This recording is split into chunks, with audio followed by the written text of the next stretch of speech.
Porque lo cierto, señorías, lo cierto es que mi gobierno, junto con el gobierno de José Luis Rodríguez Zapatero, han sido los gobiernos más limpios que ha tenido la historia democrática en estos últimos 50 años. Esa es la realidad. Buenas tardes. ¿Dónde vive usted, caballero? Hay que irse ya para el domicilio, ¿vale? Son las 10. Son las 10, caballero. Para casa ya.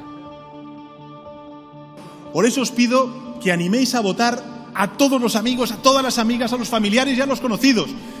Que quien tenga reservas para votar el próximo 14 de febrero solicite desde ya el voto por correo. Es muy sencillo, es seguro. El voto por correo ha sido en Estados Unidos la palanca del cambio y estoy convencido de que puede serlo también aquí en Cataluña el próximo 14 de febrero. Santa María, Madre de Dios, ruega por nosotros pecadores, ahora y en la hora de nuestra muerte.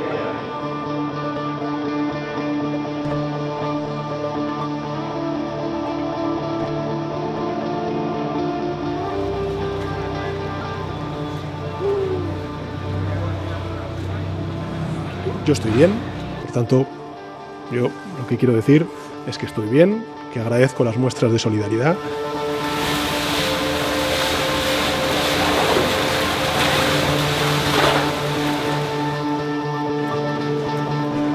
Son las 5, no he comido. Creo que también es importante. ¡Puigdemont a prisión! ¡Puigdemont a prisión!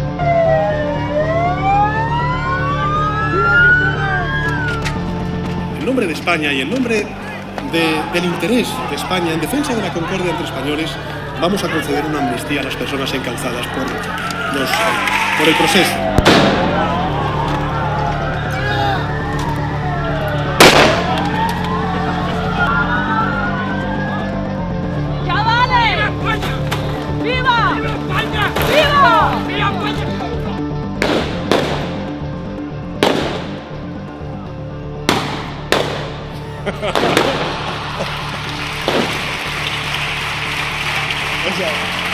Esta es la mejor.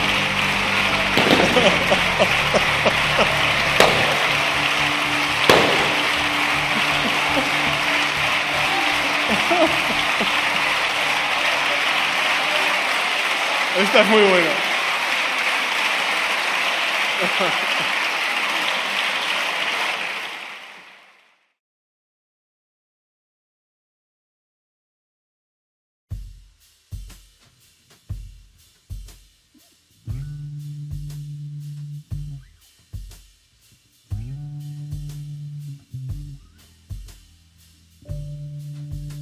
En sus inicios, el guapo.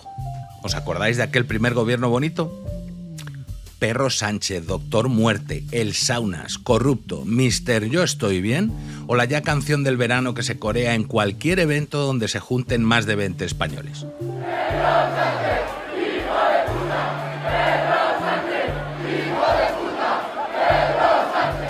Así es como ha ido evolucionando la imagen pública de nuestro amado líder durante estos 7 años de gobierno socialista. Una etapa marcada por la mentira, o los cambios de opinión, como le gusta decir a él, donde se han traspasado absolutamente todas las líneas rojas que, por mera supervivencia, se autoimponía un régimen que hoy languidece.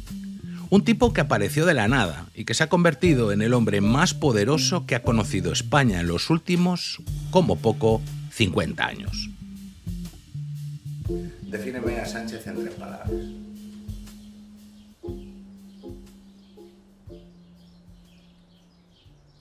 Ambición de poder desmedida. Bueno, yo creo que es un psicópata. Con una me basta, socialista. ¡Ista! ¡España socialista! ¡Ista! Pedro Sánchez nace en Madrid, en la zona buena de Tetuán, cerca de nuevos ministerios. Estudia en un colegio elitista, en el IES Ramiro de Maeztu. Siendo prácticamente adolescente se une a las Juventudes Socialistas, allí conoce a Óscar López y a Antonio Hernando y empiezan a hacer los chicos de los recados del entonces secretario de organización de Pepe Blanco.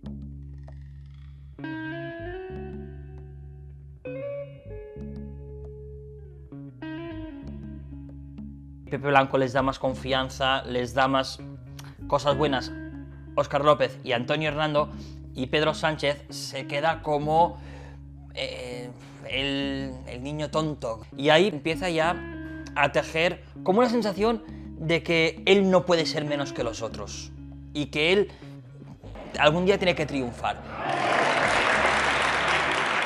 Yo le conozco cuando no era nadie. Yo entonces era director general de Veo Televisión, la televisión de unidad editorial del periódico El Mundo, y me costaba muchísimo que vinieran a nuestras tertulias gente del Partido Socialista. Y una persona me dijo, hay un tipo que ha sido concejal en el Ayuntamiento de Madrid, que es un tío que estoy seguro de que si le llamas está loco por salir en una televisión, aunque sea una televisión pequeña y tal. Luego le dieron un cargo de consejero en Caja Madrid, que ahí tuvo también sus más y sus menos, porque ahí trincaba todo el mundo sin pegar un palo al agua. Y ahí conoce a Begoña y le dice, algún día yo seré presidente del gobierno. Alguien que con 20 y tantos años te dice, algún día seré presidente del gobierno, y que no te lo dice en broma, ya te demuestra su capacidad de ambición.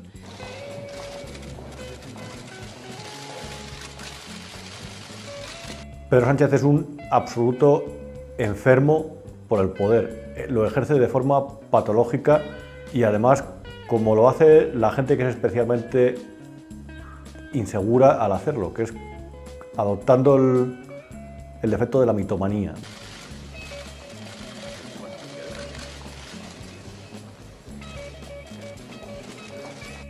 Hubiera prosperado en el PQS, en el Partido Comunista de la Unión Soviética, y hubiera prosperado en el Partido Demócrata de Estados Unidos, y hubiera prosperado en el peronismo argentino, y hubiera preparado en el BAS de Saddam Hussein. Y entonces le invitamos a venir a nuestras tertulias y venía todas las semanas. Si alguna semana no se le llamaba, él te llamaba y te decía, oye, esta semana que no me han llamado. Y nos veíamos, ya te digo, cada mes y pico nos veíamos ahí en la Puerta de Alcalá, y después llegó a la presidencia del gobierno y ni se ponía el teléfono ni me contestó jamás un mensaje. Pues nada, chicos. No es capaz de sentir, ni de pensar, ni de ponerse en la situación de los demás.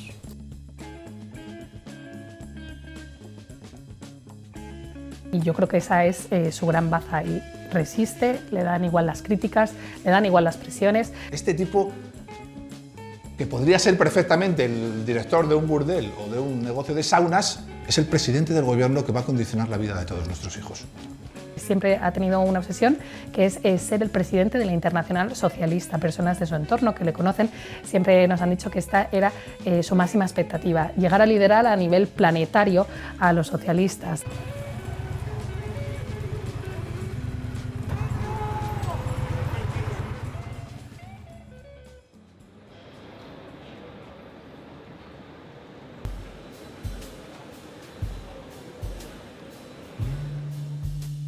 Alguien que aterrice hoy en el aeropuerto Madrid-Barajas, Adolfo Suárez, Samantha Hudson, La Pasionaria, y no tenga ni idea de lo que ha pasado en España en los últimos 7 años, te podría decir, pero hombre, ¿cómo va a ser así un presidente de gobierno? ¿Cómo puede alguien hacerlo todo mal durante 7 años? Esto es que le queréis mal y le habéis cogido envidia porque es guapo, inteligente y tiene mucho dinero. Porque algo bien habrá hecho, ¿no? Bueno, preguntemos.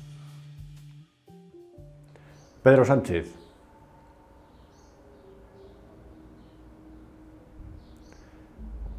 Tendría que pensarlo muy mucho.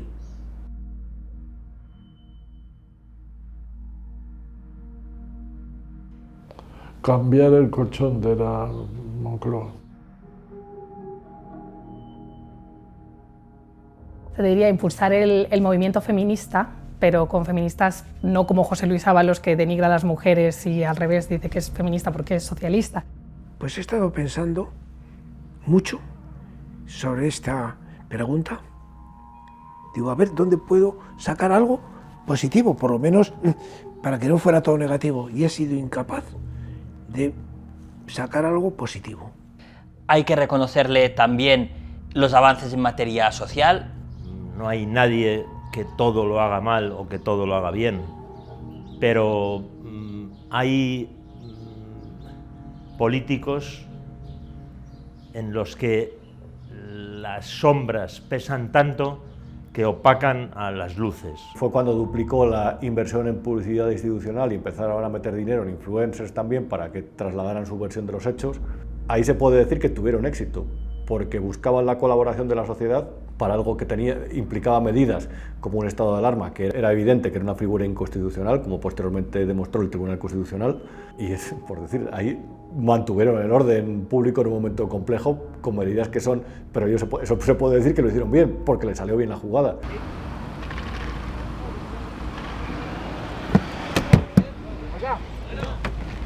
¿A dónde va, señor?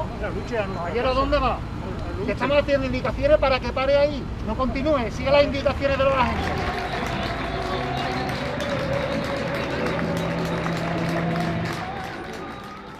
Lo único, así, que puedo decir Sánchez ha tenido éxito es a la hora de desactivar el independentismo, pero a costa de indultos, amnistía, a costa de hacer concesiones con nuestros impuestos, con la deuda de la Generalidad de Cataluña que se mutualizó entre todos los españoles. Puestos a buscar algo bueno, es que es verdad que las calles no están incendiadas ahí, pero claro, si tú das al otro todo lo que te pide y asumes la dialéctica del conflicto, que es un conflicto falso, haces la pantomima del famoso mediador salvadoreño que está hablando entre las partes, claro, por supuesto tienes éxito, pero porque has hecho una auténtica capitulación. Protegir els drets dels catalans a poder votar. Avui ja hem guanyat. Avui hem guanyat. Avui hem vençut. Bueno, lo único que ha hecho realmente bien, en mi opinión, lo único que ha hecho realmente bien es aguantar el manual de resistencia, aguantar en el poder. Y eso ha demostrado, desde el punto de vista del análisis político, de lo que quedará en la historia, pues ha puesto una pica en Flandes. Señorías, comparezco, como saben, ante esta Cámara para dar cuenta del caso de corrupción que parece involucrar a los dos últimos secretarios de organización de mi organización, del Partido Socialista. Después de reflexionar y de escuchar a mucha gente, comprendí que tirar la toalla no es nunca una opción. Por eso, señorías, quiero decirle a los ciudadanos y a sus señorías que no voy a tirar la toalla y que vamos a continuar. Complicado encontrar algo que haya hecho bien. Porque si bien es cierto que gracias a sus medios de comunicación ha colado que España va como un cohete o que sus votantes puedan estar de acuerdo con esos avances sociales, la otra mitad de España no lo está y cree que es una de las bases para la ruina moral y material en la que nos vemos hoy inmersos. Pero dejadme que os cuente un cuento. En 1993, un señor muy guapo se afilia al PSOE. En 2003 se presenta en las listas al Ayuntamiento de Madrid. No sale elegido, pero entra posteriormente en sustitución de Elena Arnedo. Se casa con Begoña, hija de Sabiniano, en 2006. En 2008 se presenta como número 21 en las listas al Congreso de los Diputados. El Partido Socialista consigue 15, vuelve a no ser elegido y vuelve a entrar al año siguiente en sustitución de Pedro Solbes.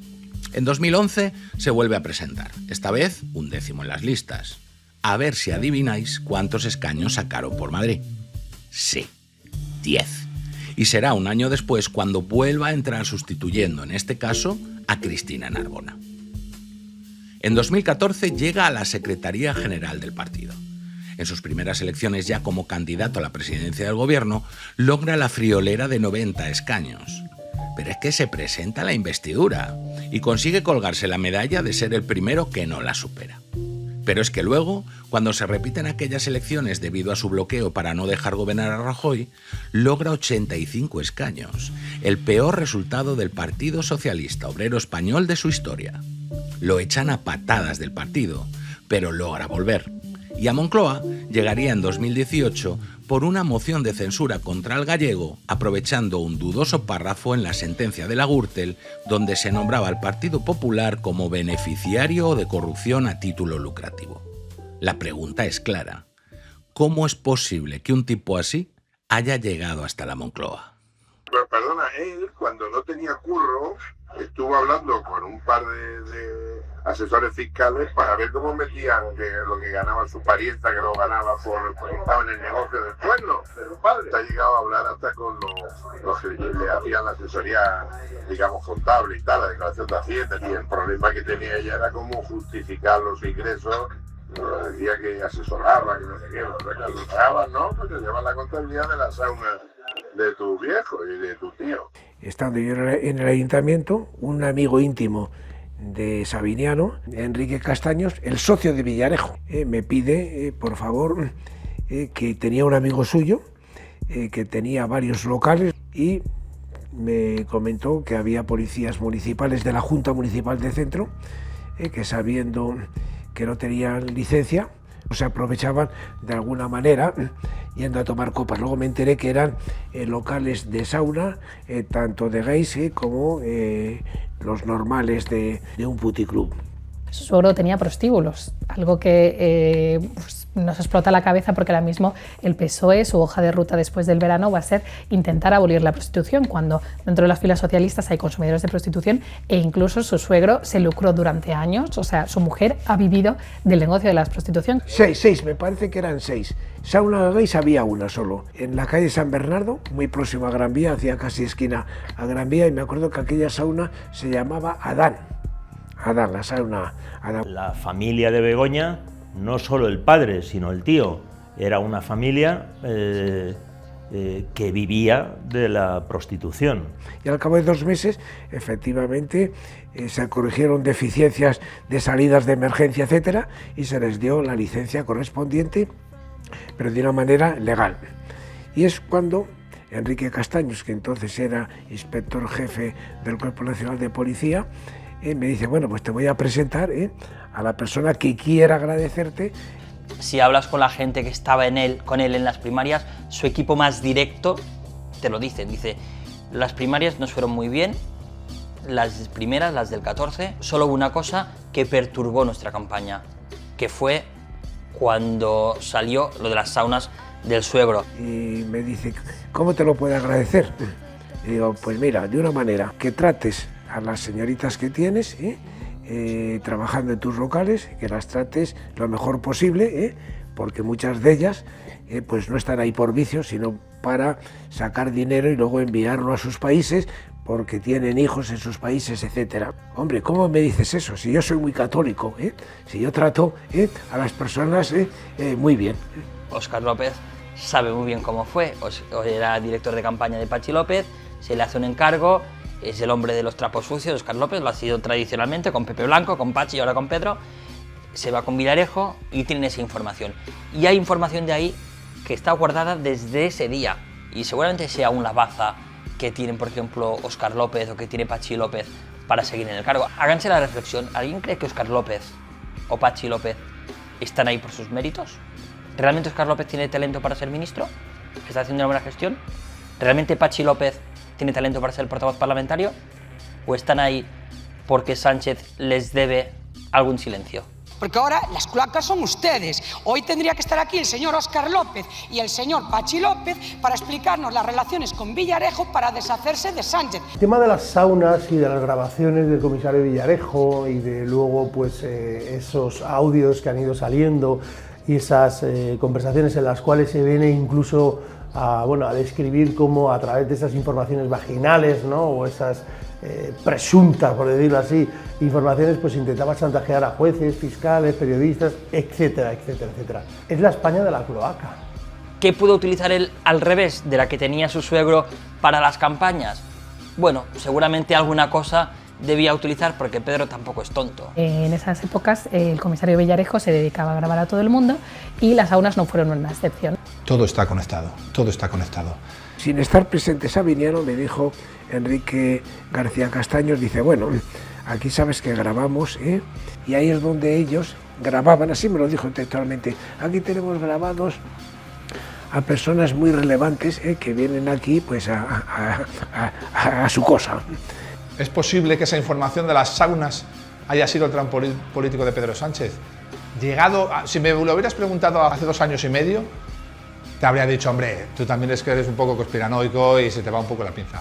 Ahora mismo, pues tendría que responder que es posible, sí. Ahora, todo lo que estamos sabiendo ya y lo que al parecer queda por saber, no nos puede hacer descartar ningún escenario.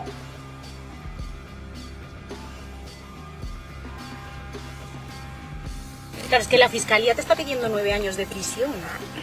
De ahí a absolver es optimista, ¿no? Entre otras cosas también resulta que el chico que vivía en nuestra casa, que era un chico que se dedicaba a trabajar como escort, donde trabajaba era en la sauna de prostitución masculina del padre de la señora del presidente del gobierno. Con lo cual, ¿qué me quiere decir? Que vamos a hacer el favor de irnos a tomar el sol, que si estamos a gusto en la playa. Oye, Rafael.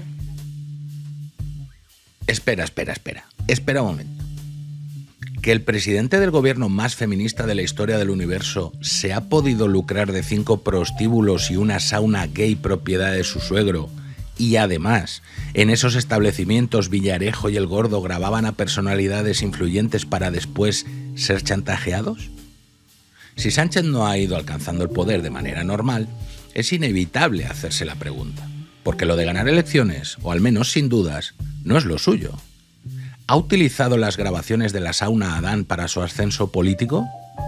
Se ha llegado incluso a publicar que esos viajes en el Peugeot 407 para embaucar a su militancia en las primarias del partido podrían haber sido financiados con el dinero de Sabiniano y sus saunas. Y si el dinero de los prostíbulos no es suficiente o los vídeos no causan el efecto deseado, siempre podría quedar la de llenar unas urnas detrás de una cortina o amañar unas primarias. O 2. Hay cosas de ese comité federal. Esto lo sabía todo el mundo, pero o sea, no era un rumor porque eso, claro, lo cuentan testigos presenciales. Pues creo que estas 2 horas que he pasado en Ferraz, como digo, en el hall, porque no me han dejado acceder a otras dependencias, pues me demuestran que efectivamente es más necesario que nunca un informe de la Comisión de Ética y Garantía del PSOE. Yo lo que sé es que hay incluso hasta vídeos de lo que allí ocurrió. Y hay una de las personas que está ahora mismo investigada por el Tribunal Supremo, una de las personas que más poder ha tenido el Partido Socialista, que tiene un pendrive con vídeos en el que se manipulan los votos dentro de las cortinas. Entonces, eso algún día puede salir. El partido estuvo a punto de romperse, mientras las voces, pues, como de Alfredo Pérez Rubalcaba, que es un referente dentro de las filas socialistas, pedían pues, que se desbloqueara el país. Cuando gran parte de la ejecutiva rompe con él se crece. Y es verdad que Pedro Sánchez, una de las cosas buenas que tiene, es que se crece ante las adversidades. La razón o las razones de mi renuncia son bien conocidas. Básicamente, y sintetizando, estoy en profundo desacuerdo con facilitar el gobierno de Mariano Rajoy. Y volvió, gracias al Peugeot 407, a esa ruta absolutamente torrentil. Se alía de 3 grandes personas que ahora mismo están imputadas en los tribunales y confía totalmente en 2 personas de Navarra, que son Santos Cerdán, un electricista, y Koldo García, un portero de Puticlub. No eran personas que destacasen por su brillantez ni por su carrera, no, eran machacas que a él le servían. Hay mucha gente que a Koldo dice, bueno, Koldo era el tonto de la película. Dice, bueno, no tan tonto, era el machaca, pero Koldo, engañar a un portero de Puticlub no es fácil. Y Koldo empezó a grabar porque sabía con quién se estaba jugando los cuartos. Se une a esa rutita también José Luis Ábalos, un profesor de Instituto de Secundaria de Valencia, y los 4 recorren toda España en busca de avales, en busca de apoyos para Pedro Sánchez. Koldo llega incluso a custodiar los avales de Pedro Sánchez en su casa. O sea, el nivel de confianza que ellos tenían. Una vecina le ofreció ducharse porque no se duchaba, porque no se separaba de las cajas con los avales. A ver, a veces también nos hacemos la imagen, ¿no?, de Koldo, Ábalos, Cerdán y él en el Peugeot, y no. Es decir, seguramente quien más veces se subió al Peugeot es un desconocido, que es Paco Salazar, que fue el director de estrategia de Moncloa, luego lo llevó al hipódromo de Madrid con un sueldazo, lo volvió a rescatar en Moncloa. Salazar es una pieza muy importante para la victoria de Pedro Sánchez en Andalucía. Recordemos que si en Andalucía Pedro Sánchez no sería secretario general. Ahora hemos conocido también que amañó hasta las primarias. De hecho, Koldo le dijo a Santos Cerdán que tenían que introducir 2 votos para amañar estas primarias y que fuera el presidente en detrimento de su contrincante de Madina. Madina se ha quedado callado y no dice nada. Y yo recuerdo aquella tarde en Ferraz que la compañera Estefanía Molina, que entonces estaba en el Nacional, dio la exclusiva de que Sánchez había ganado las primarias y nos quedamos así diciendo se ha tomado 2 whiskies aquí delante nuestro aunque no la hayamos visto y se ha tirado a la piscina. Y no, y Pedro Sánchez ganó las primarias y nos quedamos todos con unos ojos como platos diciendo ¿y esto cómo ha podido pasar?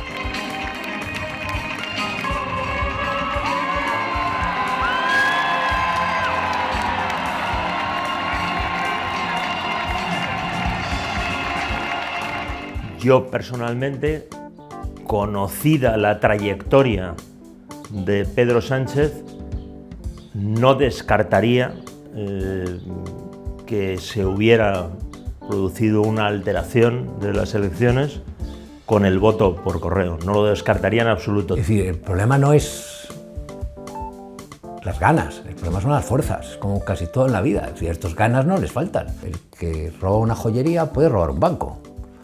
Entonces, si fueron capaces de hacerlo, y lo hicieron en sus primarias, ¿por qué no lo van a hacer en las generales? Que había intentado amañar la votación para aferrarse a la Secretaría General del PSOE aquella tarde de octubre del 16 era un secreto a voces. Lo que ya no era tan conocido es que las primarias contra Madina de 2014 también podían haberse visto comprometidas. Ni que las de su vuelta en 2017, tras el viaje del Pillot, también generaran dudas, sobre todo con el censo de participación y los militantes fantasma. Hoy también sabemos de multitud de procesos judiciales donde se denuncian irregularidades, amaño y compra de votos en distintas elecciones entre 2019 y 2023. Visto esto, ¿cómo sorprenderse de sus cambios de opinión, que el común de los mortales calificaría de mentiras? O el encamarse miserablemente con los asesinos de ETA, los independentistas catalanes que quieren quebrar la unidad territorial o cualquiera que odie España. ¡No valen! ¡Estos españoles no valen! ¡No valen! ¡No valen! ¡No valen! ¡No valen! Ese gobierno sería un gobierno de coalición donde el problema sería que pues tendría que haber aceptado, por ejemplo, que el ministro de Hacienda, el ministro de la Política Energética o el ministro que se encarga de las pensiones en nuestro país, de la Seguridad Social, fuera pues una persona del círculo cercano y de confianza del señor Iglesias con poca experiencia política o de gestión pública. Sería un presidente del gobierno que no dormiría por la noche.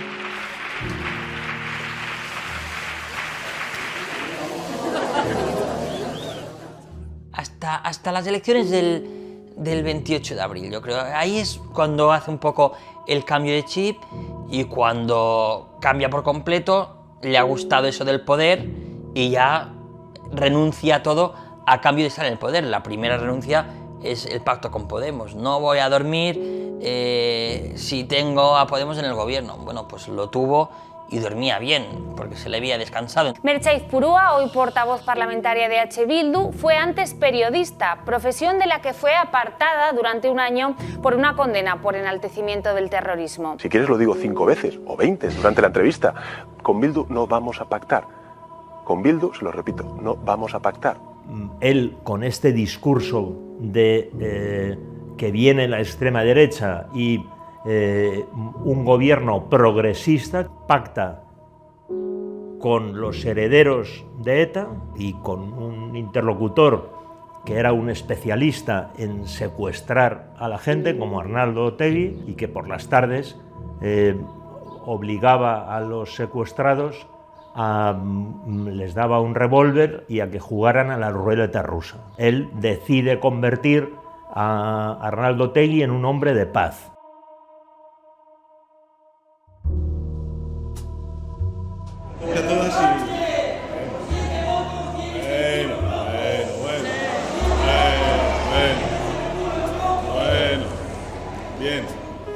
España está gobernada por una gente a la que España le importa un comino y los españoles también. Eso es para mí lo más relevante. Pactando también con personas que son prófugos de la justicia, que se han llegado incluso a cachondear de los cuerpos y fuerzas de seguridad del Estado y de las instituciones españolas como el Tribunal Supremo, cuando Puigdemont el año pasado pues, nos vino a visitar y se fugó otra vez de nuevo. Ahora que dice, ¿cuánto tiempo le queda de poder? Ninguno. No tiene ningún poder, todo el poder lo tienen los bilduetarras. Lo tiene Puigdemont, a pesar de que algunas pegas todavía tiene que superar, como la malversación. ¿Cómo se han calificado? ¿Cómo se han cambiado los delitos para ajustarlos a los delincuentes?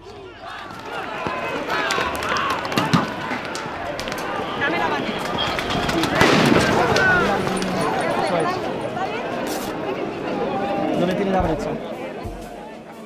Es cierto lo llamativo de tener a Jessica en los medios explicando que Ábalos era su sugar daddy, o a Claudia contando que le obligaron a enseñar las tetas dentro del partido para conservar el puesto donde le habían enchufado para cobrar sin trabajar. Putas, farlopa y robar a paladas llenan páginas de periódico y horas de televisión.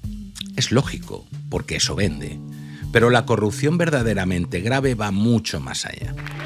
La amnistía a los golpistas catalanes con las siempre presentes cesiones, el gobernar con aquel que decías que no dormirías tranquilo, o la infamia de meter a los herederos de ETA en las instituciones a decidir el futuro de todos los españoles. Eso también es corrupción, porque para lograr mantenerte en el poder sin el apoyo de tus ciudadanos traducido en votos, debes contentar a todos tus socios parlamentarios. Y para ello necesitas asaltar todas las instituciones del Estado. Pues él, una vez dentro, lo que ha hecho es poner la maquinaria a su completo servicio, como han hecho muchos dictadores en otros países a lo largo de la historia. El Pleno del Congreso de los Diputados ha elegido a los siguientes miembros del Consejo de Administración de la Corporación RTV. Don Miquel Calçada i Olivella. Prometo exercir fidelment el meu càrrec de conseller de Ràdio i Televisió Espanyola amb respecte a l'ordenament jurídic vigent. A l'ordenament jurídic vigent en cada moment. Gràcies. Doña María Teresa Martín del Caz.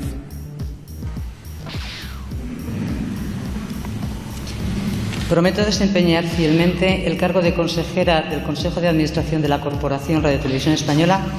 Doña Esther de la Mata Aedo. Prometo desempeñar fielmente el cargo de consejera del Consejo de Administración de la Corporación Radio Televisión Española. En aquel primer gabinete había personas independientes que le paraban un poco los pies. El CIS es escandaloso, ya lo conocemos todo. El Instituto Nacional de Estadística. En Correos es que han llegado a poner de directiva de comunicación a Leire. A día de hoy, el gobierno que tiene, nadie le para los pies. Indra, la CNMC. Pero lo ha aplicado de una forma especialmente brutal. La han tomado al asalto. Y además es que no solamente han puesto gente de lo suyo, sino que han repartido puestos de consejeros de más de 100.000 euros al año cada uno, que son de cuota de partido. Han puesto gente de Podemos, de Junts, de Esquerra Republicana, del PNV. Nadie ha dicho que no, nadie ha dicho esto es un escándalo, no. Que nosotros respetamos las instituciones y el juego democrático. Que los que les queda por colonizar, en esta última etapa desde el año 2023, han emprendido una batalla sin cuartel. Oposición, jueces y periodistas. Quieren el Estado para ellos. Porque tiene una percepción patrimonial del Estado y el descrédito de las instituciones le importa un huevo. Don Mariano Muñesa de Cabeda. Por imperativo legal, prometo desempeñar fielmente el cargo de consejero del Consejo de Administración de la Corporación Radio y Televisión Española con fidelidad al Rey y acatar la Constitución y el resto del ordenamiento jurídico. La lista de instituciones públicas, además de muchas privadas que ha saqueado desde el primer día que pisó la moqueta de Moncloa, es interminable. El Consejo de Estado, el Tribunal de Cuentas, la Mesa del Congreso, Comisión Nacional de los Mercados y la Competencia, Renfe, Paradores, Instituto Cervantes, Correos, Patrimonio Nacional, Red Eléctrica de España, Indra, Hispasat, Navantia, el CIS, la SEPI, el CSIC, el Banco de España, Traxa, Agencia F, Radio Televisión Española... Y todas mandadas con mano de hierro. Pero hay una que es la joya de la corona. Porque claro, cuando te están chantajeando con quitarte el falcón, llegará un momento en el que te pidan algo ilegal. Y para eso llevas 7 años intentando controlar la justicia. Porque si controlas la justicia, prácticamente lo controlas todo. Es decir, el patrón de Sánchez se repite. Sabe que el único elemento que le falta para llegar a una dictadura constitucional es el Poder Judicial. ¿A quién pone? A Dolores Delgado. Como de ministra de Justicia pasa a ser fiscal general del Estado. ¿Y por qué la sitúa en la Fiscalía General del Estado? Porque necesita el control absoluto de las decisiones jerárquicas de la Fiscalía. Es que la Fiscalía, ¿de quién depende? ¿De quién depende? Sí, del gobierno. Pues ya está. Que la Fiscalía es como el Ejército, es un cuerpo jerárquico y por tanto hay que obedecer las instrucciones que dé el fiscal superior. Que si se nombra un fiscal sectario, en este caso claramente militante del PSOE, que encima ha tenido responsabilidades de gobierno. ¿Qué hace cuando salta todo el caso de Dolores Delgado? Por la puerta de atrás mete a García Ortiz en la Fiscalía para que destruya cualquier atisbo que pueda haber de democracia o de imparcialidad y neutralidad en una Fiscalía que no es del Estado, sino que es la Fiscalía General del Gobierno. El Tribunal Supremo ha decidido hoy enviar al fiscal general del Estado al banquillo. ¿Cree usted que ha llegado ya el momento de que Álvaro García Ortiz presente su dimisión? No ha habido en Europa, y yo creo que en el mundo entero, que un fiscal general del Estado con esa función, que esté imputado por un grave delito de revelación de secretos, que todavía ni siquiera cautelarmente se le haya puesto fuera de su función. Nosotros respaldamos la acción del fiscal general del Estado, creemos en su inocencia y por tanto cuenta con el aval y el apoyo del Gobierno de España. Pero es que encima el delito que se le acusa al actual fiscal general del Estado es un delito que tenía finalidades políticas, de socorrer al PSOE y atacar al principal partido de la oposición. Tiene por objeto la revelación de un secreto profesional, porque la conversación que pueda tener un abogado con la Fiscalía para eventualmente llegar a un acuerdo, eso es secreto profesional. El secreto profesional debe estar absoluta y radicalmente garantizado. Entonces aquí se ha producido algo que ya rompe todos los palos del sombrajo. La fiscal jefe de Madrid tiene que cesar, ser suspendida en sus funciones por estar imputada. ¿Quién le tiene que suspender? El fiscal general. ¿Quién es el fiscal general? El compañero suyo que está imputado. ¿Cómo su inferior jerárquica va a emitir un escrito de acusación acusándole? Pues ha hecho un escrito de acusación exculpándole. Otro verdadero escándalo. Es que la Fiscalía, ¿de quién depende? ¿De quién depende? En el caso Begoña Gómez, Begoña no tiene una defensa, tiene dos, la suya y la Fiscalía. Porque si bien en los cambios de gobierno se producen alteraciones o modificaciones en los cargos de las principales instituciones de este país, él sí que ha sabido colonizar y sobre todo dirigir la mirada, no a aquellos organismos comunes del cambio de personas en un cambio de gobierno. O sea, él ha dirigido toda su artillería hacia el Poder Judicial. Entonces, si no tenemos una justicia como tal, independiente, etcétera, adiós libertad. Dolores Delgado era fiscal, entonces lo que no se puede permitir es que un fiscal o un juez vaya a la política y luego pretenda regresar. Ahora, la experiencia de Delgado no es la única. Campo, que fue ministro de Justicia y que era juez, ahora es juez del Tribunal Constitucional. Necesita una serie de instrumentos para, si alguien se le va de las manos, se le va de control, poderlo reconducir. Y ese es el Tribunal Constitucional.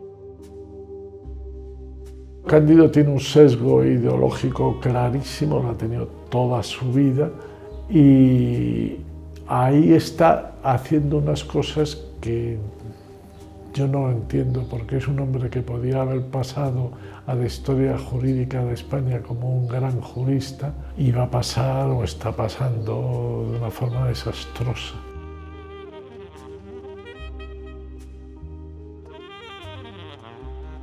Si no existiera un Tribunal Constitucional socialista, no podría tener lugar la ley de amnistía. Es verdad que una persona que se arrepiente eficazmente de un delito muy grave, normalmente no va a pedir que se le indulte. ¿Por qué?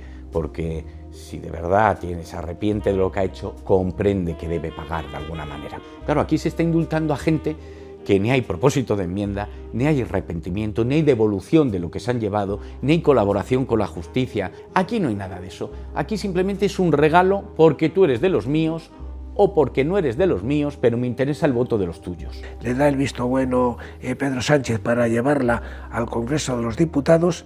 Ahí se produce la segunda barbaridad. Sánchez Pérez Castejón Pedro. Sí. Montero Cuadrado María Jesús. Que los diputados de Junts y de Esquerra Republicana no podían votar por conflicto de intereses y porque eran los propios beneficiarios. Votaron y precisamente por esos votos de los diputados de Esquerra y de Junts salió la ley de amnistía. Propera parada, referéndum. Se levanta la sesión y muchísimas gracias a todo el mundo.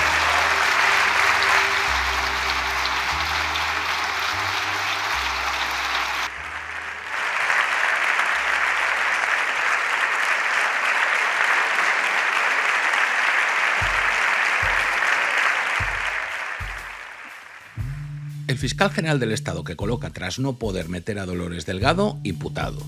Conde Pumpido en el Constitucional corrigiendo cualquier cosa que le venga mal, incluso echando por tierra sentencias firmes del Tribunal Supremo.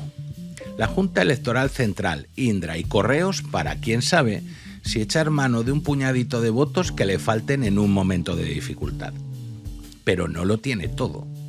Un puñado de valientes de la sociedad civil representados en las acusaciones populares, la UCO y algunos jueces haciendo su trabajo, están poniendo en jaque su plan maestro. Y eso no lo pueden consentir.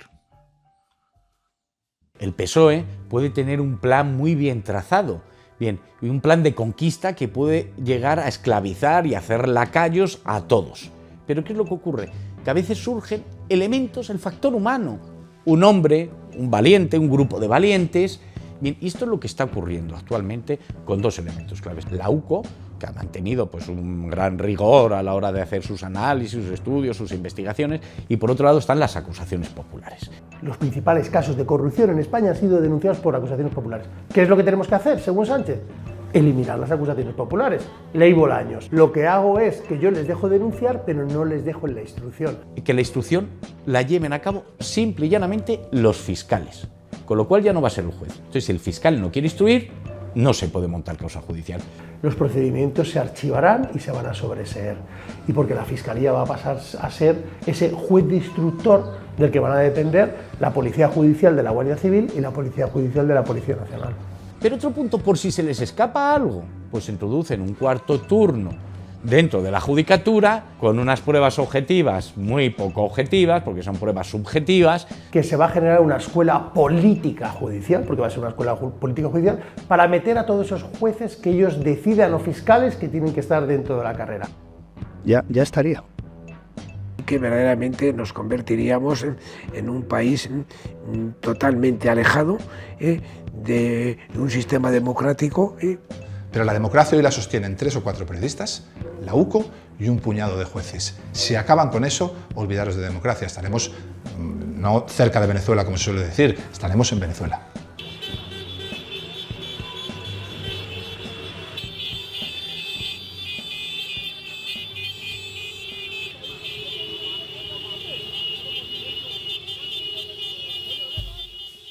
Otra de las preguntas que nos asaltan viendo todo esto es cómo puede ser posible que nadie le haya parado ante los pies.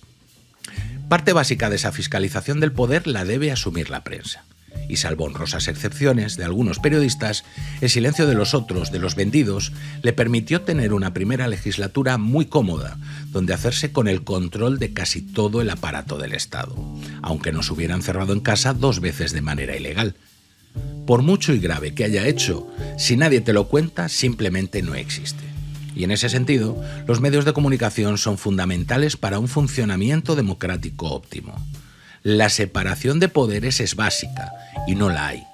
Los medios de comunicación privados los ha tomado gracias a la catarata de millones que ha repartido en publicidad institucional. Los públicos los ha conquistado al asalto.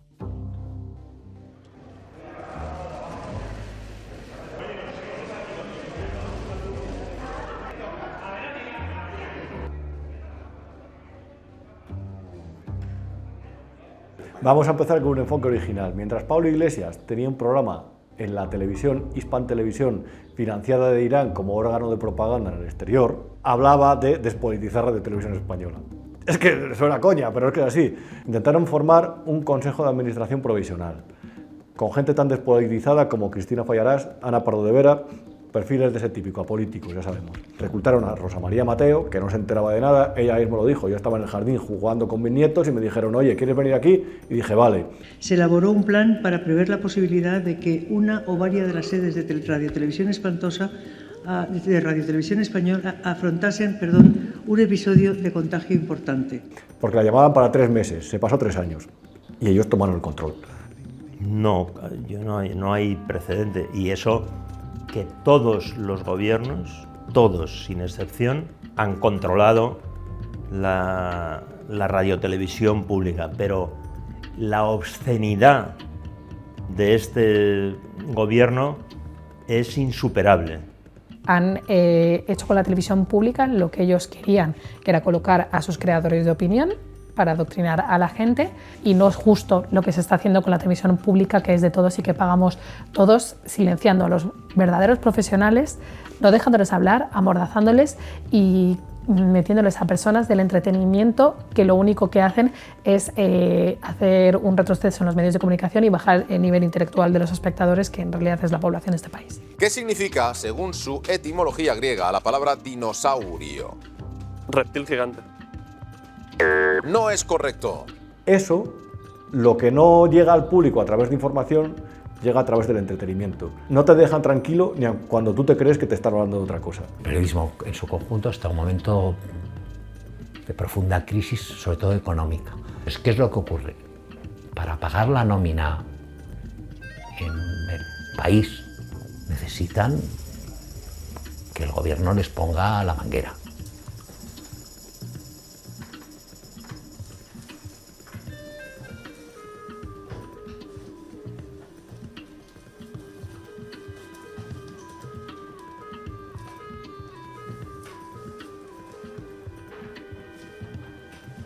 Eso te crea una dependencia, eso es un factor que ha creado una dependencia, primero de los públicos los tomas por asalto y los medio pensionistas pues los compras con la publicidad. Nunca he vivido una situación de control por parte de un gobierno, de un poder ejecutivo, de tantos medios de comunicación con reparto de la publicidad institucional.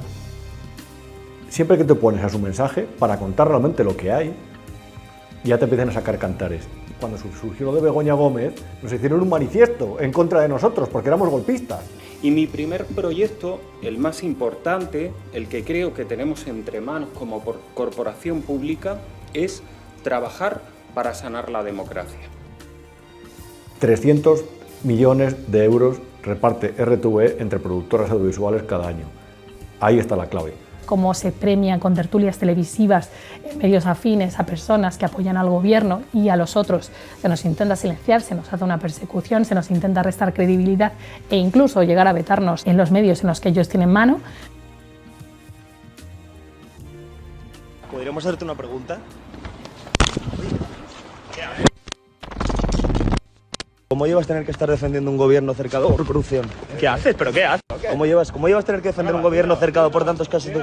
¿Pero qué haces? ¿Pero qué haces? ¿Qué haces? ¿Qué haces? Que sí, que no te estoy diciendo nada, pero ¿cómo llevas tener que estar... Se nos está quedando una España preciosa, ¿eh?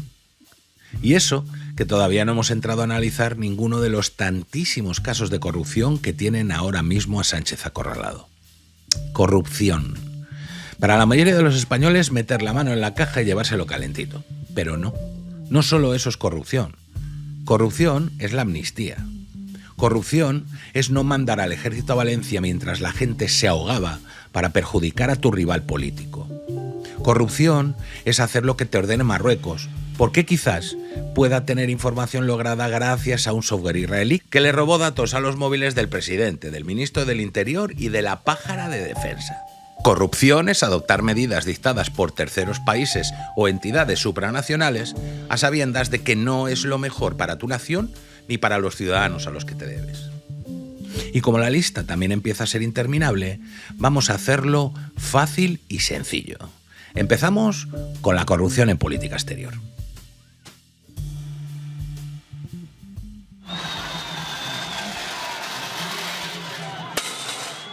Es que sabéis que hoy termina la Vuelta a España. Nuestra vuelta. La Vuelta Ciclista a España. Y vaya por delante nuestro reconocimiento y respeto absoluto a los deportistas. España hoy brilla como ejemplo y como orgullo. Ejemplo ante una comunidad internacional donde ve cómo España da un paso al frente. Así que vivan los derechos humanos y viva el pueblo español. Digámoslo con orgullo y con ejemplo, que es lo que somos ante el mundo.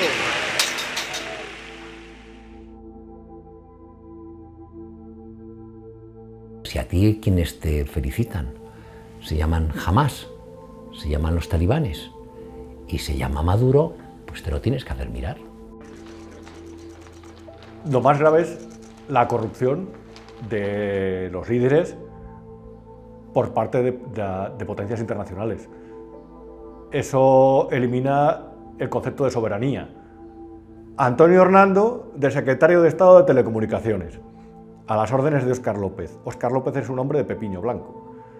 Pepiño Blanco es el consejero delegado de Acento. En un momento, además, en el que la Unión Europea está intentando vetar el acceso de Huawei a sus redes de 5G por una cuestión de seguridad, estamos hablando de seguridad militar también, y nombran a este señor secretario de Estado.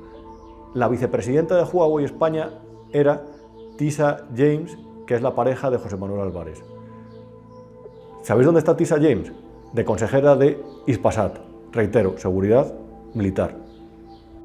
Que es un factor constante que no se puede olvidar. Se están forrando.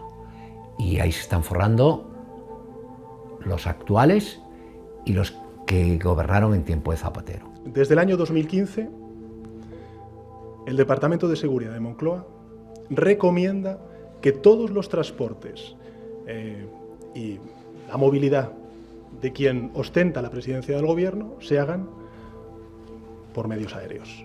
Entonces los viajes a Dominicana no son ajenos a que Caracas está a 40 minutos de Santo Domingo en avión. Es la isla, el paraíso fiscal, donde hay todavía secreto bancario, donde es muy complicado investigar sin órdenes judiciales, porque es una incógnita todos los vuelos del Falcon que han llegado hasta allí, todas las escalas que han hecho dirigentes del Partido Socialista, como José Luis Rodríguez Zapatero.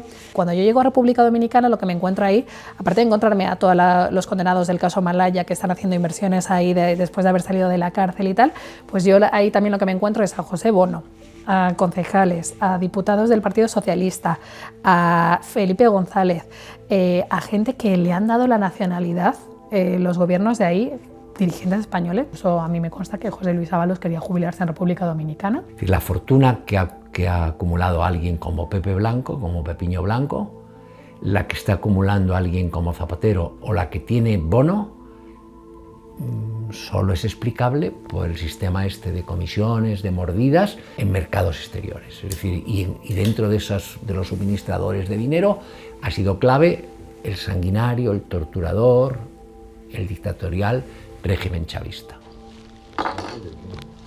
En cuanto firmen con la petrolera de uno, ¿vale? La mitad es tuyo, al mes. Firman un contrato para suministrar, ¿vale?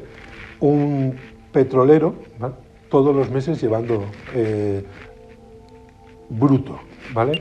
Yo entiendo que el tema de las putas es muy divertido para el lector que quiere entretenerse, pero aquí lo relevante es lo que se desliza de cuestiones como que Koldo le diga a Ábalos que hay una petrolera venezolana que está dispuesta a pagar $500,000 de euros en comisiones.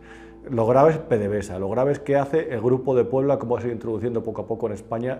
Eso lo que requiere es un debilitamiento de las instituciones, adaptar la legislación nacional a los intereses de Puebla para que aquí se puedan hacer sus negocios de una forma bastante fluida. Y los negocios son con petróleo a cambio de comisiones, con el narcotráfico y con el comercio de metales preciosos. ¿Cuándo tuvo conocimiento de la llegada de la señora Delcy Rodríguez al aeropuerto de Barajas y a través de quién la tuvo? Yo no tuve conocimiento de la llegada de la señora Delcy al aeropuerto Adolfo Suárez Madrid-Barajas. ¿Por qué no se ha hecho un informe del servicio de aduana del equipaje que llevaban los pasajeros de ese avión? O si se ha hecho algo, ¿sabe usted si se ha hecho algún informe al respecto?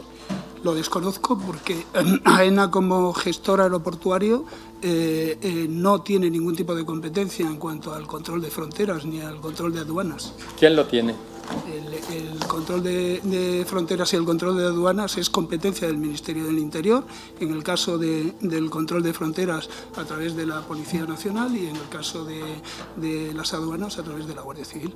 Esa es la clave, y a partir de ahí ellos tejen un sistema de influencias políticas basada en un falso populismo que realmente permea en sociedades que están muy deprimidas económicamente. En la España de 2008 permeó que te cagas. Cuando la vicepresidenta de Maduro, Delcy Rodríguez, aterriza en su avión privado en la terminal del aeropuerto Adolfo Suárez Madrid-Barajas, alguien despierta en el gobierno de España, llama a José Luis Ábalos y le dice: esta señora tiene sanciones, esta señora no puede pisar territorio español. Ábalos ya había organizado esto, Aldama estaba presionando y Aldama se va a buscarle en su coche, en un Q7, a Ábalos y a Koldo, y se plantan en la terminal ejecutiva de Barajas, que Fernando Lázaro publicó las fotos de esta señora pisando suelo español cuando no podía, cuando nos íbamos a meter en un problema de política exterior con la Unión Europea, que es a quien nos debemos y no nos debemos a Venezuela. Y la llevaron a una sala de la terminal ejecutiva con la connivencia de guardias civiles, de policías que trabajaban ahí, de policías que han sido premiados.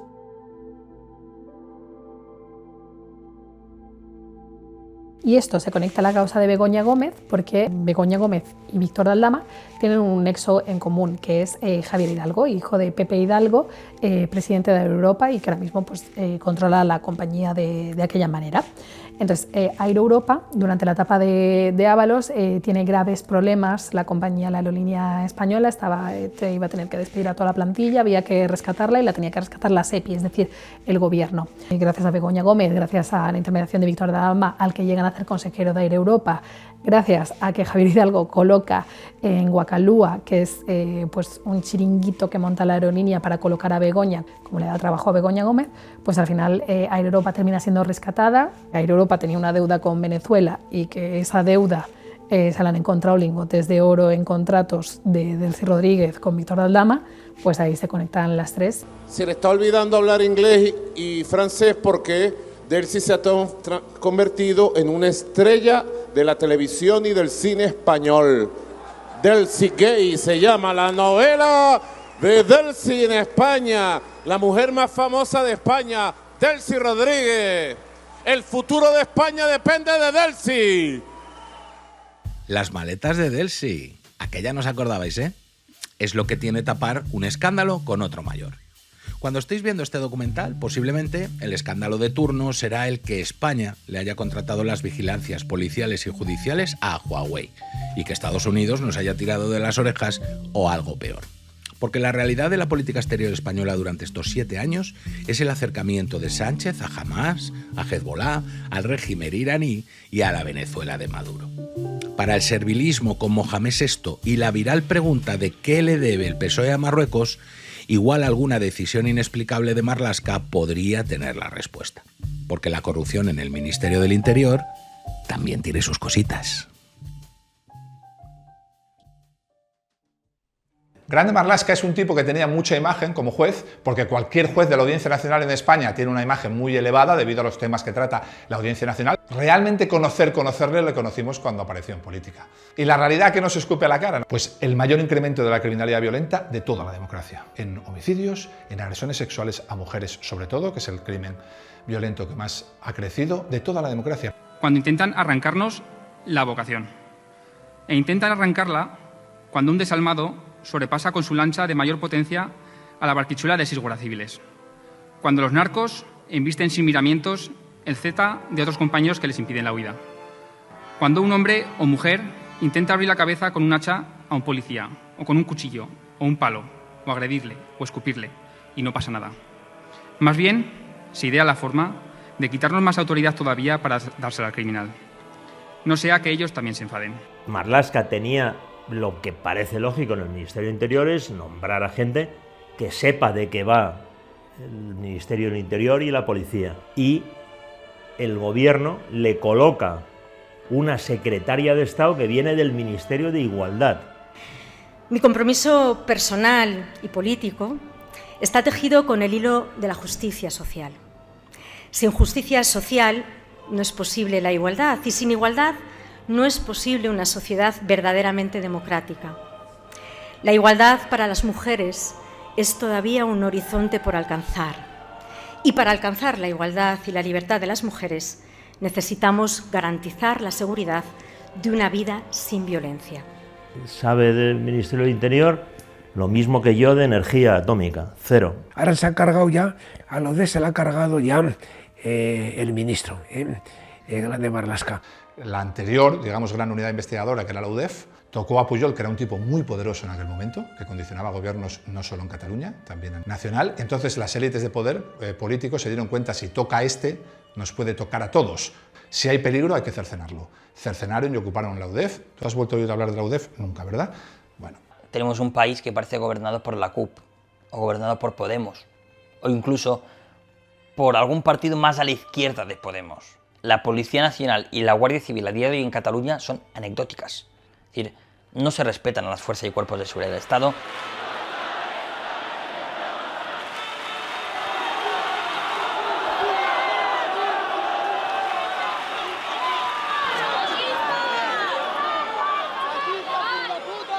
No tienen la dotación económica que deberían tener para investigar, no tienen los recursos, no tienen incluso el material necesario para actuar en la calle. Se les da órdenes en manifestaciones específicas de actuar en una u otra dirección y no siguiendo criterios técnicos, sino siguiendo criterios políticos.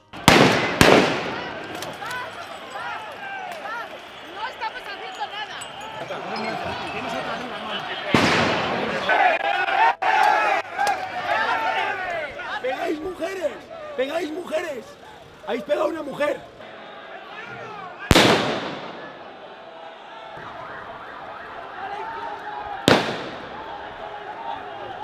¿Por qué se desmantela Oconsur? Oconsur es la primera unidad antidroga europea que estaba venciendo al narco. Nosotros teníamos un método tradicional de enfrentarnos al narco, que es que los políticos cada 6 meses preparan una macrooperación, te incautan 50 toneladas, por el otro lado están entrando 500, ¿vale?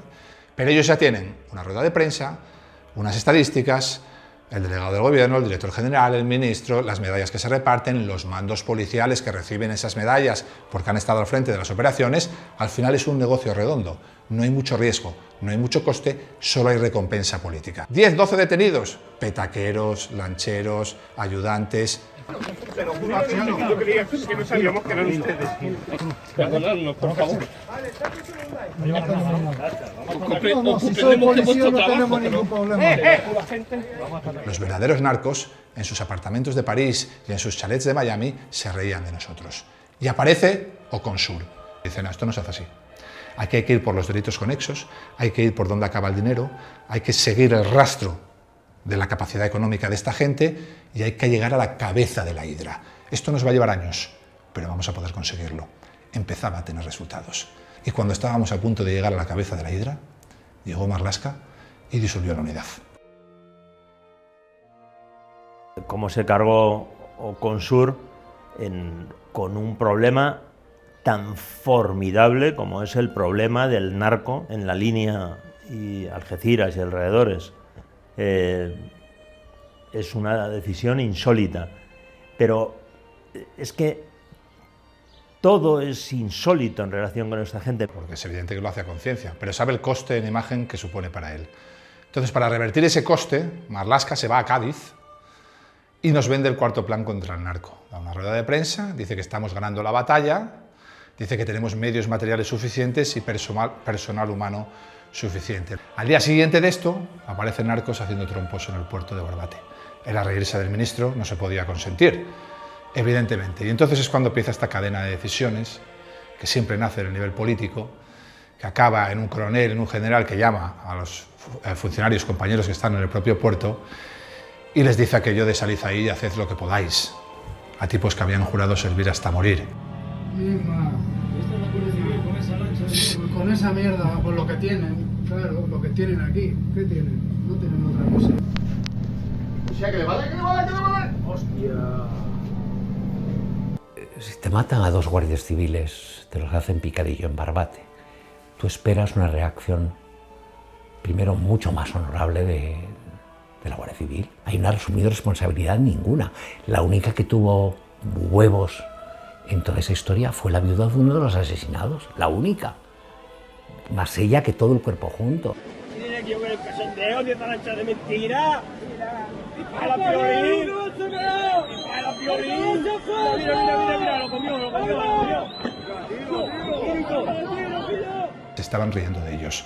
Se estaban creando oleaje con sus motores alrededor suyo para reírse de ellos. Pues si no teníamos capacidad de abordar, disuadir o detener, ¿qué hicimos ahí dentro? Allí salimos a proteger el discurso del ministro. Salimos a proteger el discurso político del día anterior.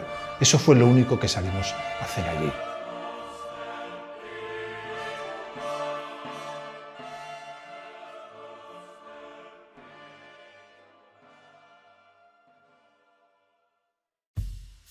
Algo muy ligado a Interior son sus cloacas. Y en esta función hizo su aparición estelar no hace tanto Leire Díez. Otra que se os había olvidado seguro, pero a nosotros no. Una señora a la que ponen en correos y que ya fue señalada como posible amañadora de elecciones. Pero es que además, Leire se dedicaba, según sus propias palabras, a buscar información de los jueces y los responsables de la UCO que estaban instruyendo las causas contra Begoña y el hermanísimo, para así poder desacreditarlos, extorsionarlos o algo peor. Pero espérate, porque hay más. Leire entregó en Ferraz un pendrive que, repito, según ella misma, contenía los vídeos grabados en la sauna Adán del suegro de Pedro Sánchez. ¿Dónde acabará ese pendrive? A saber. Leire, también imputada. ¿Empezamos ya, queréis? Empezamos ya, todos.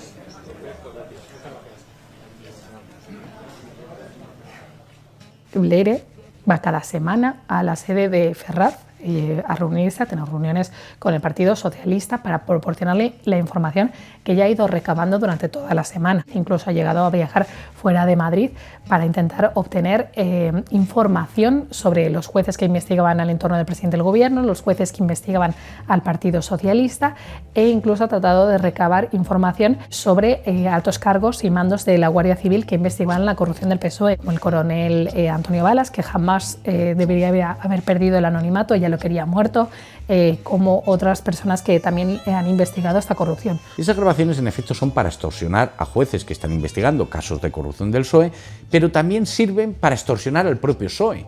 ¿Por qué? Sin entrar a dar nombres y detalles, pero hay algún empresario que tiene causas abiertas en la Audiencia Nacional, entonces hay sospechas de que tuviera grabaciones incriminatorias del PSOE y lo que podría querer es que el PSOE logre parar esas causas. Bien, y a cambio él no hace públicas esas grabaciones. Pero Sánchez siempre se ha jactado después de que el PP había llegado al poder a través de las cloacas, a través de las grabaciones del comisario Villarejo, de que existía una policía patriótica. Eso también es un discurso que asumió mucho Podemos, que difundía bulos sobre ellos. Con el Partido Popular vivimos unas cloacas que eran igual de horrorosas, igual de insoportables, pero que eran de una cuestión interna.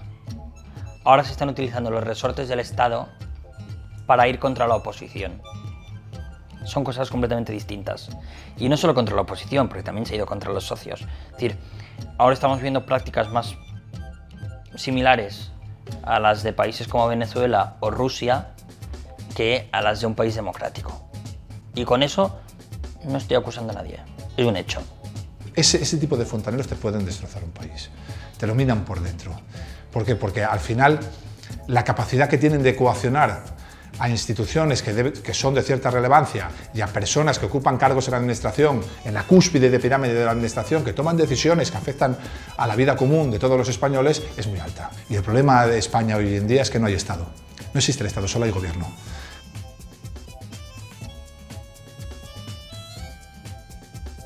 Yo le digo lo que mi paisano, digamos, Séneca le dijo a Nerón. El poder que tienen sobre mí es el miedo que yo les tenga. Yo no les tengo miedo. Villarejo no es la excepción, Villarejo es la punta de lanza del modelo. No hay un Villarejo. Villarejo se ha hecho famoso por lo que se ha hecho famoso. Hay muchos Villarejos. Este tipo de operaciones de fontanería, que los americanos llaman Black Ops, se han hecho toda la vida y por todos los gobiernos. Pero los americanos, cuando hacen Black Ops, ponen a gente de nivel. Este gobierno ha puesto una Charo a hacer esas Black Ops. Ni me van a intimidar, ni voy a renunciar a mis convicciones.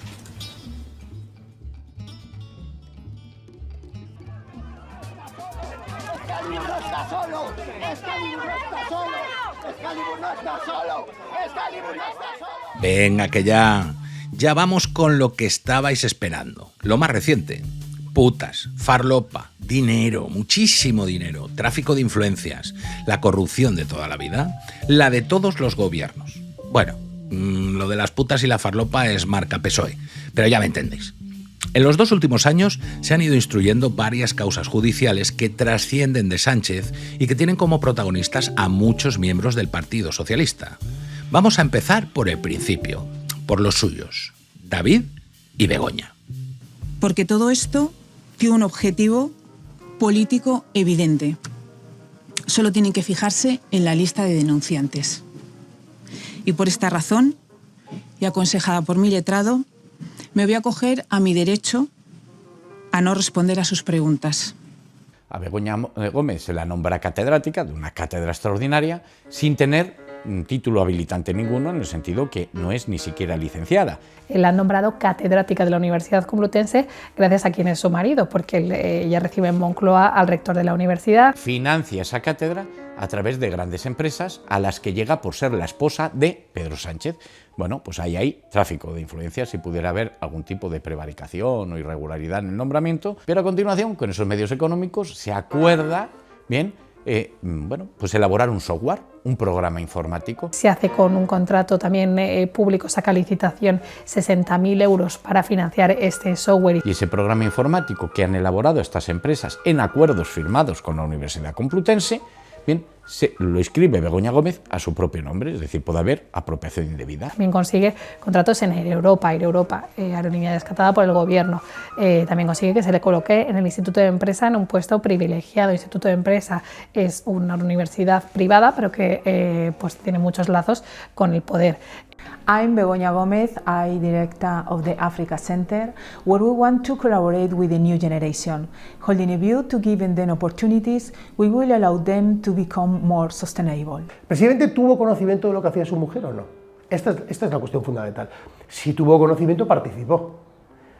Y la pregunta es, ¿alguien se piensa que el presidente del gobierno no sabía lo que hacía su mujer en Moncloa? Una estrategia de impacto social y medioambiental integrada en la estrategia de negocio de forma eficiente y eficaz.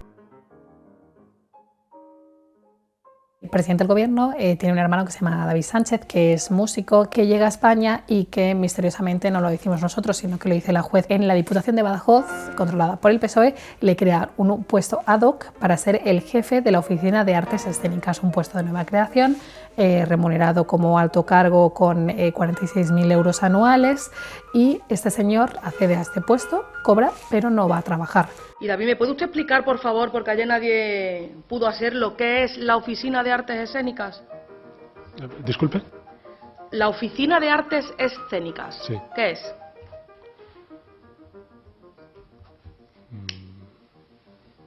Ni tiene despacho, ni tiene ordenador. La gente, sus compañeros no le ven. Él dice que hace trabajo telemático, sin embargo muchas veces está fuera de España, incluso reside en el Bas, reside en Portugal, un pueblo que está a 15 minutos de Badajoz. Bueno, pero más allá aún, pues tiene un amigo, que ese amigo es asesor en la Moncloa y decide que él quiere llevarse a su amigo a Badajoz, y como quiere llevarse a su amigo a Badajoz, se organiza también un procedimiento para adjudicarle una plaza, y este es Luis María Carrero Pérez. Esta investigación también ha derivado en la imputación del expresidente de la Diputación, de Gallardo. Este señor está intentando burlar a la justicia. Lo que hace cuando le propone la juez para ir a juicio es aforarse, es meterse dentro del partido, obligando a otros diputados a renunciar a su acta para él protegerse judicialmente. Por cierto, Vamos a regenerar también la vida política de este país. ¿Sabéis que vamos a aprobar el próximo viernes en el Consejo de Ministros? Vamos a aprobar la reforma constitucional para acabar con los aforamientos.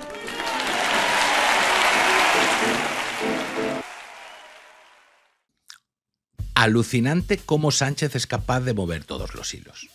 La historia sería que el señor Google, el señor Indra y el señor Telefónica deciden, sin mediar presión, recomendación o prebenda de Moncloa, diseñar un software para una cátedra que consiguió Begoña de la Complutense sin tener titulación.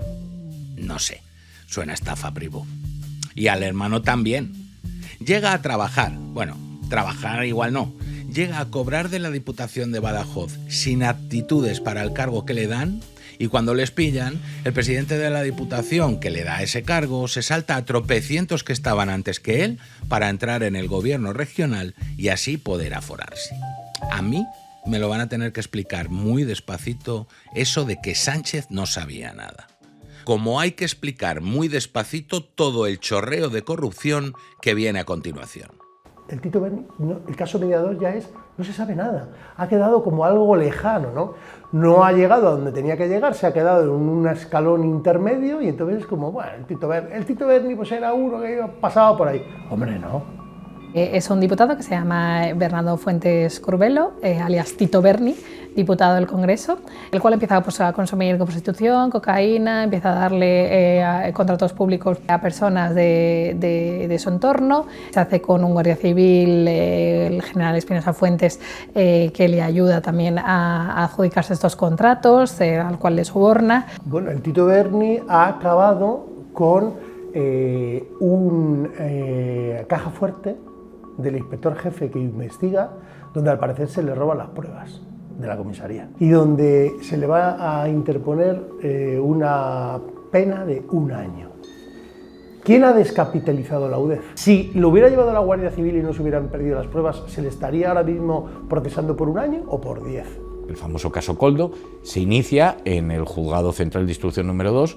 ¿Y qué consiste? Pues lo mismo, muy sencillo, ahí lo que hay es mucho dinero por medio, en tanto en cuanto en la época de la pandemia, bueno, pues se necesita comprar mascarillas o luego los test famosos PCRs, y entonces hay una serie de empresas al que se les van adjudicando por parte de la administración, de diferentes sectores de la administración, compras, concursos, bien, a cambio de mordidas, bueno, pues de unas cantidades económicas muy fuertes.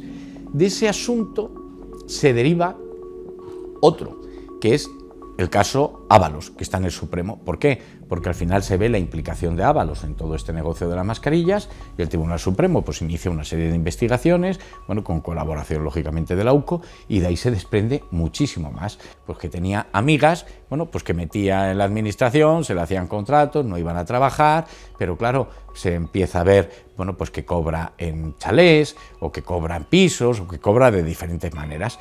Y de ahí se va liando la investigación y se ve que ya también participan en adjudicaciones de obras.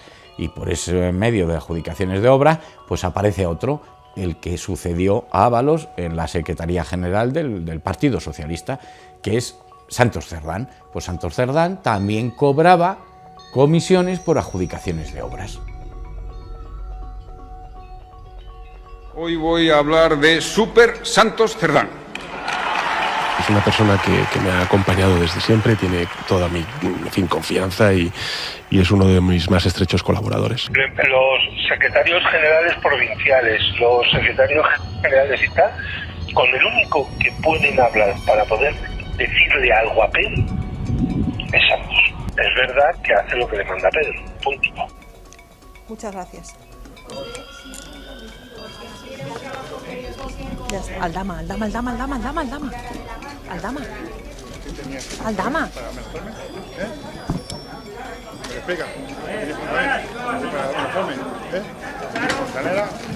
En todos estos procedimientos, bueno, pues por medio anda Aldama, anda por medio el rescate de Europa, porque es que el rescate de Europa aparece tangencialmente en el asunto de Begoña, porque Begoña empieza su relación a través con la Complutense y primero pasa por Bacalúa, donde está Hidalgo, bien, pero es que el rescate de Europa también es el famoso oro de Delsi, pero también está en las mascarillas. Víctor Aldama va el pasado de diciembre al Tribunal Supremo y entrega un papelito en el que figuran una serie de concesiones de obra pública en la que presuntamente se habían repartido comisiones a través de contratistas que pertenecían a diferentes territorios que estaban controlados por diferentes personas dentro del PSOE, a las que presuntamente les correspondían unas comisiones en función del territorio en el que se entregaran. Víctor Aldama se coló hasta la última oficina del Ministerio de Transporte. Víctor Aldama, también ha habido fotos en las que hay fotos que se han publicado en el Confidencial en el que estaba en calle Ferraz. Víctor Aldama fue el que les ayudó a que llegara Delcy Rodríguez a España. La UCO ha encontrado documentación de Víctor Aldama en la que aparentemente habría colaborado en mover unas decenas de barras de oro desde Caracas hasta Moscú, pasando por Zambia. Eso lo que significa es el régimen venezolano necesita capital, Delcy necesita cobrar su dinerito, hace falta un intermediario y Moscú necesita oro. Víctor Aldama estuvo en prisión provisional dentro de la famosa trama de los hidrocarburos. La trama de los hidrocarburos, entre otras cosas, implicó la creación de múltiples empresas dentro de España, en principio sospecha la UCO y todo presuntamente, reitero, para mover el dinero que se ingresaba de esa forma que era trucha. Estos tenían testaferros. Hay empresas en las que se ha demostrado que estaban asociados con personas, entre ellos el que negoció la compra del famoso chalet en la Alcaidesa donde se quedaba José Luis Ábalos. Esa persona que lo negoció había sido chofer de Pedro Sánchez en las elecciones primarias de 2017. Víctor Aldama, que había estado contratado también por Huawei para ser uno de los representantes en España, también había sido contratado por Air Europa en un rescate con dinero público. Este era asesor, es decir, esta labor es legal, le había contratado a la compañía, en un rescate en el que se ha demostrado que tuvo un papel activo Begoña Gómez también. Víctor Aldama ha llegado a decir en televisión que a José Luis Rodríguez Zapatero había estado en su jet para moverse entre República Dominicana y aparentemente Caracas. Creo que se ven bastante bien las conexiones, ¿no?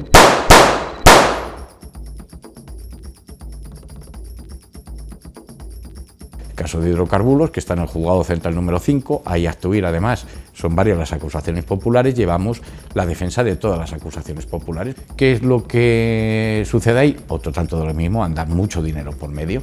¿Por qué mucho dinero por medio? Porque la venta de hidrocarburos da muchos beneficios al no ingresar el IVA. Pero claro, los hidrocarburos inician porque consiguen una licencia de los ministerios de turno y esa licencia, pues hay serias sospechas de que se ha conseguido por amiguismo político, por pago de comisiones, pero es que en ese procedimiento, tanto en ese de hidrocarburos como en el caso Coldo, también aparece por ahí tangencialmente que hay una señora, Pano, que lleva dinero en efectivo a Ferraz. Luego ahí puede haber financiación ilegal, bien, del PSOE, o hay sospechas. Esas sospechas se afirman aún más o reafirman en el Tribunal Supremo, la causa Ábalos, que ya ha dejado de ser la causa Ábalos para ser la causa PSOE.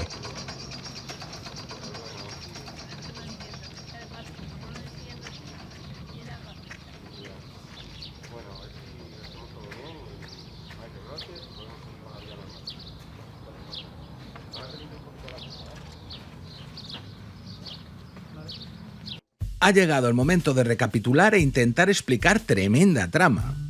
Todo, por supuesto, presuntamente, que en esta casa somos muy de la presunción de inocencia. Un tipo que sale de la nada y que no tiene ningún mérito significativo, se casa con una muchacha cuya familia vive de prostíbulos y saunas gays. Saunas en las que Villarejo y el Gordo grababan a personajes influyentes para extorsionarlos. Con este currículum logra tocar moqueta 3 veces por sustitución de un cargo electo y llega a la Secretaría General del Partido Socialista tras unas primarias que arrojan dudas sobre su limpieza. Pero ojo, que lo echan a patadas en 2016 y aún así consigue volver en otras primarias todavía más manchadas que las primeras, tras un viaje que nadie sabe quién financió en un Peugeot 407 lleno de mangantes. Como a Moncloa llega gracias a una moción de censura cuando su fuerza parlamentaria eran de 85 míseros diputados, necesita los apoyos de etarras, independentistas fugados y aquellos que, según él, no le dejarían dormir tranquilo. Y desde el minuto 1 pone el aparato del Estado a sus pies, colocando a gente del partido en los más altos cargos de poder. La justicia, medios de comunicación, Ministerio del Interior, Exteriores, todo a su servicio. Y todo está conectado. Todo. Desde justicia se asegura los indultos, sacar adelante leyes aberrantes y silenciar a cualquiera que ose oponerse a su persona. Los medios de comunicación solo hablarán de lo bueno que es y lo inmensamente mala que es la mega ultra turboderecha. Desde Interior podrá reprimir cualquier protesta y, sobre todo, controlar a la policía, que debería investigar ciertos delitos que puedan tener como protagonista a él, a los suyos o a sus socios, tanto españoles como extranjeros. Exterior también tiene su importancia capital. China y Huawei, Marruecos o la posición entre Irán e Israel no son nada comparado con lo que nos llega de Venezuela de la mano de José Luis Rodríguez Zapatero. Pero es que también habría una relación entre Delcy Rodríguez, las maletas y el rescate de Air Europa, por la posible intermediación de Begoña con su muy amigo Javier Hidalgo. Todo esto lo cuenta Víctor de Aldama, que verdaderamente es el perejil de todas las salsas y que también nos está empezando a contar el caso Hidrocarburos, una de las mayores tramas de corrupción de la historia de Europa. Y a donde no llega el aparato del Estado, aparecen los tentáculos de las cloacas. Leire Díez se encargaba de buscar información para hundir a los jueces y guardias civiles de la UCO que le estaban haciendo la puñeta, entregando, según ella, un pendrive a Cerdán con las grabaciones de las saunas para que fuese puesto en conocimiento de Fiscalía, que también controla él. Pero es que además, Leire tuvo un alto cargo en Correos, que si lo unimos al control de la Junta Electoral Central e Indra y los antecedentes de las últimas primarias del PSOE, pues eso, que si anda como un pato, es blanco y hace cuac. Y por último está lo chusco y el robo a paladas. Desde Ferraz, Ábalos y Cerdán controlaban el partido e intermediaban en muchas adjudicaciones de contratos y obra pública, con el aderezo de las putas, las amigas colocadas en organismos públicos y la cocaína. Siempre aparece cocaína. La cabeza en toda esta inmensa trama de corrupción parece que está clara. O no, según algunos, porque empieza a aparecer el nombre de José Luis Rodríguez Zapatero por todas partes. Pero también el de Bono, el de Pepe Blanco, Acento. La cuestión es que aquí hay demasiada gente metida como para señalar solo un nombre. Sánchez o Zapatero, Zapatero o Sánchez, da igual quién sea el número uno. Es el número uno de algo. ¿Y ese algo qué es? ¿Es el sanchismo un síntoma de un mal mayor que se llama el PSOE? Sí, ya tenemos que convenir que sí. Me parece triste cómo percibo en la calle que todo el mundo de lo que habla es de las putas de Ábalos, ¿no? Porque es verdad que cosas de la vida parece Torrente. Ábalos, que nació en un pueblo que se llama Torrente. Pero a mí eso me parece, siendo repugnante, no me parece lo nuclear del asunto. Lo nuclear es la corrupción política y la corrupción económica. Viendo la corrupción tentacular, el desmoronamiento moral, el asalto a las instituciones, yo creo que el problema, más allá de Sánchez, es el PSOE. O sea, Sánchez no es explicable sin este PSOE, y esto solo se arregla si nos deshacemos del PSOE. Aquí lo que queremos es hablar de la corrupción del PSOE. Es que la corrupción del PSOE es una corrupción moral. El sanchismo es el PSOE de toda la vida, pero adaptado al líder del momento, ¿no? Como en la época de González, el socialismo terminó en el felipismo. Eso de toda la vida. Felipe González también tiene la nacionalidad dominicana, ¿no? Lo que pasa desde Filesa hasta ahora es ir subiendo y un escalón de corrupción, habiendo aprendido muchos años de cómo tienen que hacerlo. El sistema político es un organismo, y como cualquier organismo hay un principio pues, que te lleva a defender tu propia vida, es el organismo de propia defensa. Bien, entonces, ¿qué pasa? Que este organismo va a tener a defenderse, claro. Esto se funda en que existan una alternancia en el poder o una ficción de alternancia, porque luego muchas veces en lo esencial no hay, alternancia ninguna. Entonces, claro, ¿va a haber una persecución real de la financiación ilegal del PSOE que haría caer el sistema? ¿O se va a llegar a Pedro Sánchez abandona de aquí para dar la apariencia de que este sistema funciona? Porque es que si tú sigues así, al final no va a quedar más remedio, bien, que seguir para adelante y claro, aquí pueden pasar muchas cosas. Lo del PSOE bueno es como lo de la quiebra del Deutsche Bank, lo de too big to fall. parece que como es un partido tan institucional, hay miedo a que caiga y se le intenta salvar con esos mensajes. Grecia siguió adelante con el PASOK, o Francia sigue adelante con el Partido Socialista reducido a la mínima expresión. A mí siempre me hacen sospechar esos mensajes del PSOE bueno. Viendo la historia del PSOE, pregunto, ¿dónde está el PSOE bueno? O sea, cuando se habla del Partido Socialista, ellos te hablan, honradez, no sé qué, bueno, la historia del Partido Socialista es una historia bastante negra, desde el año 34, no me voy a extender, hasta nuestros días. Es una historia que ha estado salpicada de sangre, que ha estado salpicada de muerte y que ha estado salpicada de corrupción. ¿Cabe la posibilidad de ilegalización del PSOE? Yo pediría la ilegalización del Partido Socialista. Han metido la mano en la caja desde que son partido, tienen una historia criminal a sus espaldas que empiezan a principios del siglo pasado, que tiene golpes de Estado, que tiene mucha sangre vertida, que tiene incluso en periodos de gobierno democráticos o supuestamente democráticos, como el republicano, persecuciones que acababan con la vida de personas por pensar diferente o simplemente por ser religiosos. Tiene 40 años de silencio absoluto por cobardía, que son los 40 años de la dictadura franquista, donde ni estaban ni se les esperaba, y luego de repente reaparecen en la democracia, elevados por todas las élites económicas de este país, para anunciarnos un mundo nuevo. Mira, que vayan a engañar a su padre. El PSOE es pura degradación moral, que va seguida generalmente de degradación económica y desde luego de un escenario cultural que nos aboca a un mundo muy difícil de aceptar, porque es un mundo que choca frontalmente contra todo aquello que construimos para convertirnos en la civilización más libre y próspera que ha conocido la humanidad.